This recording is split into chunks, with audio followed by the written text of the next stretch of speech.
Figure it out. Hello, this is Adam Koralik with Figured Out Productions. The following video is a video of some kind, and I hope you enjoy it. Hey everybody, it's Adam here, and check it out, I'm with a buddy of mine. This is James. James, why don't you introduce yourself? Hey everyone, I'm James. Here on YouTube is James Reiner. Pretty big Shenmue fan. Happy to be here. Thanks for having me, Adam. Yeah, no problem, man. So as you guys, well, you're looking at this footage right now. So here's the deal. Both James and I have been here to what you're looking at. This is Dobuita Street in Yokosuka, Japan. It's just south of Tokyo. We both went for different reasons at different times. And to be honest with you, I really wanted to show all you guys this footage and just kind of talk about what the experience was like going there, especially today. And James, can you tell them why today is significant? Well, here we are talking about the first area of, the entire series on the day that the game starts. There you go. See, James got it. November 29th is the day, in the story anyway, that Shenmue begins. And then, like, right after the events start in the game, this is essentially the real-life area you're in. This is Dobuita. This is a real place. So, yeah, if you guys aren't aware, both James and I, one of the things we fundamentally agree on is Shenmue is our favorite game of all time. I'm pretty sure you would agree with that. Yeah, of course. Yes. So I guess I'm just going to start by asking you, you've been there. What did you think of it? Why did you go? Stuff like that. What do you have to say? Now, James actually did an amazing, I'm sorry, I'm interrupting before you even get to answer, but, so here's the thing. James did an unbelievable video on Dobuita Street already. Like, it's on YouTube. It's probably like the definitive, de facto video about this area. Well, thank you, so Adam. much so, yeah, no, it's the truth. Like, so much so, like, when I was there, I was hanging out with a buddy of mine, and he didn't understand why this area meant anything to me. And I was like, well, here, go look up Shenmue Dobuita Street. And literally your video came up, and he goes, who's this James Reiner guy? And I'm like, he's actually a friend of mine. He's like, oh, you know everybody, you fuck. Anyway, so, yeah, in all seriousness, what was your experience like? So, obviously going there with a bit of a Shenmue bias, I went there to explore, like, just the area that the game is sourced from, to, one, just experience it as a Shenmue fan, and for two, to also kind of explore the ideas of like where the level design comes from based on the real place, just because I have a bit of a love for just how Shenmue works as a game. So to like go there and kind of like see all these places that at one point Yu Suzuki was there, the guy who created Shenmue, and he's like, I want my game to look like this, and it was just an amazing thing.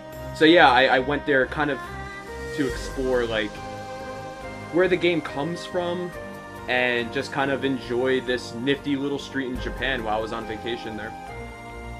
So, was it just like part of your trip, or was it more like you wanted to do the Shenmue pilgrimage? Like it was Mecca for a Shenmue nerd. Like, did you want to do that? Was that the goal? Or did you just kind of say, oh shit, I'm in Japan, I can go do this? So, when I initially planned to go to Japan with a couple friends of mine, we were kind of going as a group to experience like Tokyo. But the entire time, I was like, I need to go see the real-life locations of Shenmue. And it's been a goal of mine for years and years. Like, when I was really young playing this game when it first came out, when I realized that it was a real place, like, on Earth, I wanted to go there, and it took a long time, but when the opportunity came, it was definitely like a vacation to Japan to check out Tokyo and whatnot. But my main reason for going when the opportunity came was to see the real-life Shenmue locations. So yeah, I would say the Shenmue pilgrimage was definitely the number one on the list. And, obviously also to just kind of see a new country I haven't been to before. So, okay, it wasn't your intended goal, but let me ask you this. Did you ever think that would actually happen? You would ever actually go there? Or was it always a fantasy that just kind of suddenly became possible? So, in my adult life, definitely, I knew that I would get there eventually. But mind you, I've been wanting to go, like, even before then, like, when I was a little kid, like, because, like, we were all, like, 11, 12, 13, 14 when Shenmue came out, me and you, and, like, when you're that young, it's hard to conceive such a foreign kind of area and place. But as my adult life came, definitely there was ways to get there, but it never came into fruition until last April when the opportunity really came into existence and just jumped right on it. I honestly knew I would get there eventually, just because, like, it's one of those things where you have to do it. There is no, there is no, like, I'm not going to do this, like, this has to happen. And it did, so, yeah. It is remarkably funny how different our experiences on this are. Because you, to an extent, along with, I believe Adam Scipione has done this. I don't know if Anthony Garcia has done this, but a whole lot of different Shenmue fans out there have made this pilgrimage. Like, where they actually set out for the specific goal of doing this. And I know a lot of people over the years have said, like, when are you going to do it? When are you going to do it? And I was like, I love Shenmue, but I don't know if I'm going to really just go just to Yokosuka just because, like, the game takes place there, right? Now, earlier this year, I got to go to Japan for the first time. I went to Osaka. In fact, I went there the day after you got back from Japan. We had just missed each other by, like, a day. Yeah, it was very bummer, weird. dude. Yeah, but so that was my trip to Japan. I never thought I would be going back to Japan anytime soon. And I can't entirely talk about this, but I randomly got an offer to go to Tokyo this month, or last month in October. I got an offer to go to Tokyo for a week. My flight was covered, my hotel was covered, and I just got to go, which was an amazing, cool thing. So I was persistently under the assumption I was going there and I was going to be staying in downtown Tokyo because I'd never been there before. I don't know what the city is like. And the second I land, I'm sent all my hotel information. Do you know where my hotel is? New Hotel Yokosuka. I'm like, holy shit, I'm going to Yokosuka? Nice. I didn't know until I landed that that's where I was going. And so then I get to Yokosuka, and I'm just kind of like, wow, I'm in Yokosuka. Isn't that crazy? But I was busy with different things throughout the time I was there. And it wasn't until like day 2 or day 3 where I'm walking around with a buddy of mine, and I was like, it would be really cool to see, while I'm here in Yokosuka is Dobuita. He's like, Dobuita Street? You want to see Dobuita Street? You've seen it. I'm like, what do you mean I've seen it? He's like, dude, we're on it. And I'm like, what are you talking about? And he's like, dude, that's our hotel. We're currently standing in Dobuita Street. And I'm like, fucking, I'm in Mecca and I didn't even know it. It was really, really weird. So to everybody watching this footage, I'm sure you thought I set out to do this, but I didn't. This is completely accidental in every conceivable way that I am at this location. It's kind of hilarious. Now, James, how much of the outside of Yokosuka, and I guess to a lesser extent Tokyo, did you end up seeing of Japan? So I was there for a pretty short time. I was there for a 5-day trip, and we stayed mostly in Tokyo. So I would say Tokyo and Yokosuka are the places that I got to see a lot of. A little bit in between Yokosuka and Tokyo, but I'm not exactly sure the names of the places, because I went there with Switch, and we kind of went on a train, so you saw a lot of like the middle section of the trip from Tokyo to Yokosuka, which I'm not sure what those towns are, but in Tokyo, yeah, I did that too. The Yokosuka line, the blue line. Yeah, and yeah. No, well, basically what I was gonna say is, I didn't understand why Dobuita was significant or Yokosuka was significant for Shenmue until I went there. Yep. Now, Shenmue, to those of you who've played it, one of the things that always seemed kind of weird in the West is why there would be all these sailors everywhere. Like, why that was such a big joke, like what the deal with that was. Why was there so much American influence, basically? But you go to the actual Yokosuka, you realize that whole place is like 50% Americans. And the reason for it is it's not a tourist area, it's a Navy area. There are naval bases right there. Yep. Like, the American Navy is right there. And as a result, everybody just kind of lives around the area. There's a lot of Navy brats in the area. But unlike, places like Okinawa, everyone kind of gets along here. Mm-hmm. And it's an interesting little cultural section, and I think now I understand more why Yu Suzuki picked it, because it is an interesting, unique area of Japan. It's probably the most foreign compatible area of Japan, mm-hmm. and for it would be if one thing I'm realizing now is Shenmue definitely leaned towards the idea that all Japanese people are great and it's only foreigners that are bad. Like Landi's Chinese and all the gangster guys are Americans. So there's a bit of a bigotry in that, I guess. But if you were gonna facilitate that in the game, I guess Yokosuka is the right place to do it because it is where all of the quote-unquote foreigners are. Did you see that at all while you were there? So I went during like the morning hours. So for me, there was barely anybody on the street, which was really cool, by the way. And yeah, I've got a lot of footage of that. That's what people are seeing a lot of right now. Yeah, actually. totally. Did you catch somebody? Sorry, riding... James can't. Huh? No, sorry. I was just gonna say James can't see what you guys are looking at the moment while we recorded. But anyway, yeah, go ahead. Sorry. Did you get to see like somebody riding like the bike that you see in Shenmue just down the street? Oh yeah. Trust me. That a lot of people who have played the game are looking at this footage like, fuck, like that's in the game. Like, you know, like, there's a lot of stuff like that. Yep. In fact, all right, I made this joke on Twitter because I got clips of it and some of the footage is still to come, but I now believe that Rio really didn't try very hard to find sailors because they're everywhere.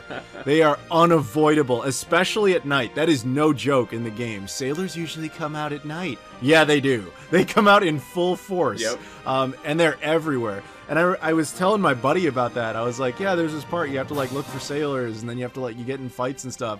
And he like laughed. He's like, dude, look at these guys. I don't care how much of a ninja this kid is in the game. He's going to get stomped to a mud hole by tackling the U.S. Navy. Like, that's just, he's going to die. I'm just like, that's really funny. Yeah, right. Yeah, so it's definitely surreal of an experience, and you saw it too, like those open parking lots, and you just think like, this is where Rio would have been. Yep. Working out and practicing and all that stuff. Dude, I had to get a video of myself practicing martial arts in one of the parking lots. That was too surreal. Oh, I know. I saw it. It's in your video. Yep. I told you. We watched your video through its entirety. And the Tom dance everywhere. Anywhere that looked like a hot dog truck. There is, it would have already shown up in the footage at this point, but there is literally a place called Tom and Jack's. There's a place called Tom's. I think it's a karaoke bar, isn't it? I don't remember. It was always closed when I was there because it's a nighttime thing. And I didn't really go out into the street that much at night, except to that 7-Eleven that's right there, which is the Tomato Mart. Yep. My buddy was telling me, he actually pulled up a clip from the game, and he looked at Tomato Mart, and he's like, okay, you're looking at Nozomi's flower shop right there. I don't know if that would have been there in the 80s, but our hotel is literally where Nozomi's flower shop is. That is so cool.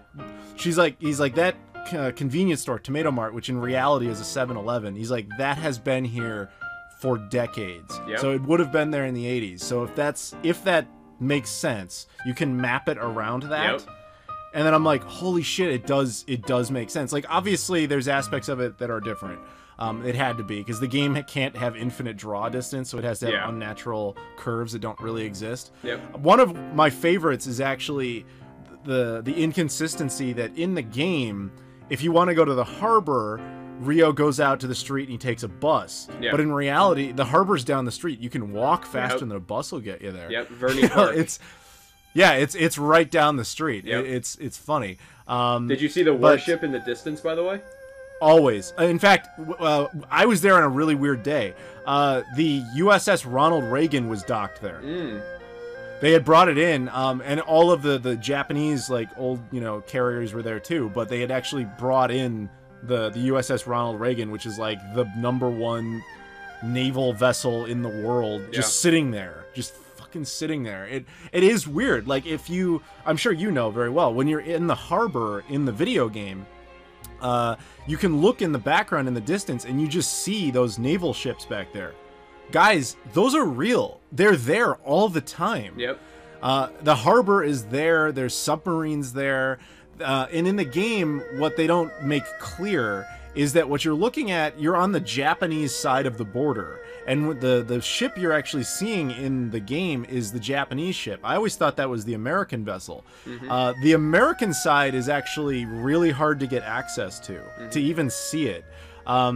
I was offered the opportunity to check it out, but the time never came up. Maybe if I get to go back, I would do that. But that was the idea that, you know, when you actually go there and you compare it to the game, it is really surreal. So do you have any other basically final thoughts about what it was like to go there? Yeah, one other point that I wanted to just mention was, I don't know if you saw this, but if your back is facing the convenience store, to your right is the, like, kind of area that goes towards, I think it's a hospital back there, and that area looks a lot like Sakuragaoka, as well as the shrine there, which is Suide Shrine. That looks a lot like the Hazuki residence, which is, like, super cool. Mm-hmm. Yeah. Yeah.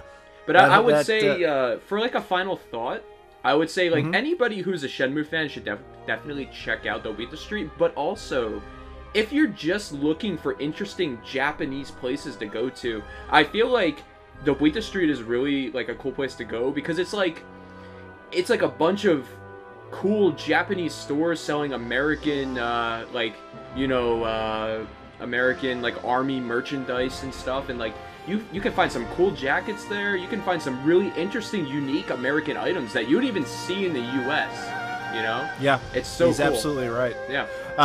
Yeah, so with that, if you get the chance, go out there. It's awesome. It's kind of like a little America town in Japan. It's kind of fakey fake. It's like Disneyland's interpretation of Japan because there's so much America and so much foreigners in there, but it's still really cool. James, I want to thank you very much for being on this video. I appreciate it. Yeah, dude. And I want to thank you guys for watching. I'm also going to leave you with one final clip in which I actually originally talked in the clip, and I decided to leave the audio in as a special little bonus treat, but after that the video will end. So thank you guys very much for watching, and I will see you all later.